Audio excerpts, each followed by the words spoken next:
This is the video for using the glass grinder at MakeHaven. So here it is. This is the grinder, and there's a few pieces you should be aware of. This is a sponge. Here, we're gonna take that off.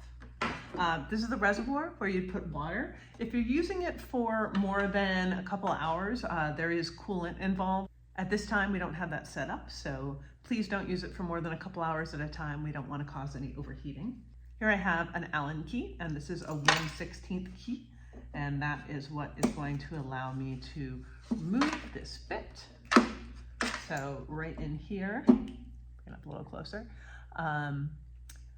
that's right where the key goes. You can see right here, there is a flat side and a curved side. So you want to put the flat side right next to where you're putting the Allen key in when you put it in. I've got just a Pyrex dish. This is from the kitchen. This is all food safe, so that's totally fine for this use. And I'm just transporting the water. You can use anything to transport the water. I'm going to fill the reservoir, and what I want is for the water to go just sort of to the bottom edge of this work surface. I don't want it to be coming up through the top. I'm going to go ahead and put some water right in there, just a little bit. We'll check our levels. Pour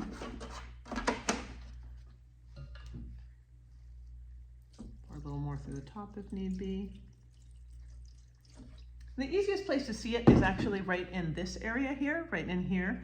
This is where the sponge is going to go, so you can really see where that water level's lining right there. You just don't want it to run dry, so you just want to keep an eye on that as you're going, in case more water is needed. All right, so now I'm going to take the sponge. This little sponge piece is just going to sit down there in the water. We want to make sure that the sponge is touching the water. That way it will pull the water up. We're going to take our bit. We have a couple different sizes, but this is the size we're using today. Like I said, I'm going to have that hole. I'm going to line it up with the flat side and just slide that on so that the diamond part, the grinding part, is level with our surface, so with our work plate here. So when I slide the glass onto it, there will be contact. So I have that where I want it. Once I have it where I want it, I get it lined up where I like it, I'm just going to tighten this down. And you'll turn it and you'll feel it kind of stop, and now it's solidly in place there. Okay, a couple other pieces to know about. This is a top shield. This is really used to protect pieces from coming up into your eyes. It's up to you if you want to use it. I prefer to have some good old safety goggles, which you can use. And then this shield you can also put on here to kind of protect around the areas here.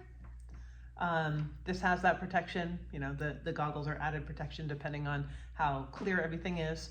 We also have this, which sometimes if you don't have this shield here, this kind of looks like a binder. So what it does is we fold it around here.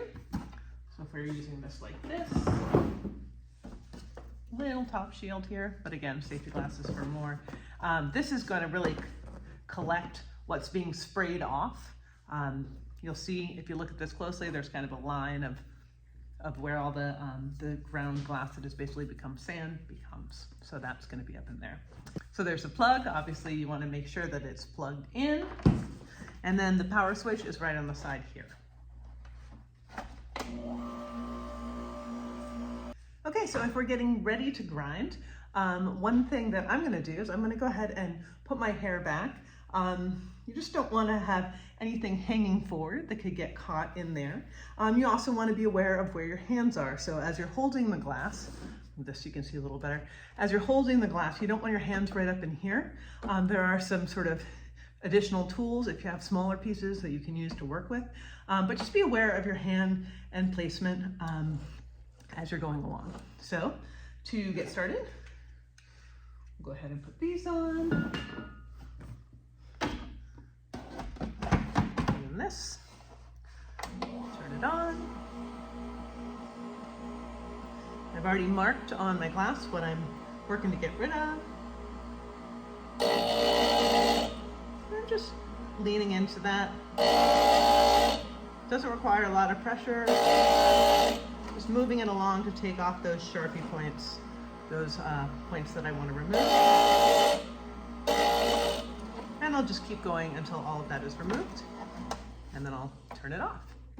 Once you're all set and finished with the tool, you just want to make sure that you're cleaning up. So if there is a spatter on the shield or on this, you just want to wipe them down with a wet cloth. We're going to take this out here. Now, normally there would be a lot more of this ground glass. I just did a quick sample. It is important to remove the bit. So again, we want to make sure it's off before we do that. You can even unplug it if you feel a little better with that. And we're just going to take our Allen key again and go ahead and do this. Loosen it up just by putting it right in here. And once it's loose, you can just pull it right off. It's important to take this out because it is metal. We don't want to be leaving it in water. Best bet then is to go ahead and rinse this out. You can take it outside, or you can use a slop sink to just rinse that out, and then you should be good to go. Reviewing our key safety points, you want to make sure that you do have safety glasses on. Even if you are using a shield, the safety glasses are an important piece to have. You want to make sure that you have your splatter shield here, as well as one on top if you choose. And you want to make sure that this bit is good and tightened in and on the right space, and that our sponge is right in here, so it can be drawing that water up, and that our water level is maintained, so just below the grate here. When you turn it on, obviously normally the bit would be in. When you turn it on, just do make sure that you are paying attention to where the bit is, where your fingers are, where your hair is, anything else that could be dangling. Make sure that's out of your way, and there you go.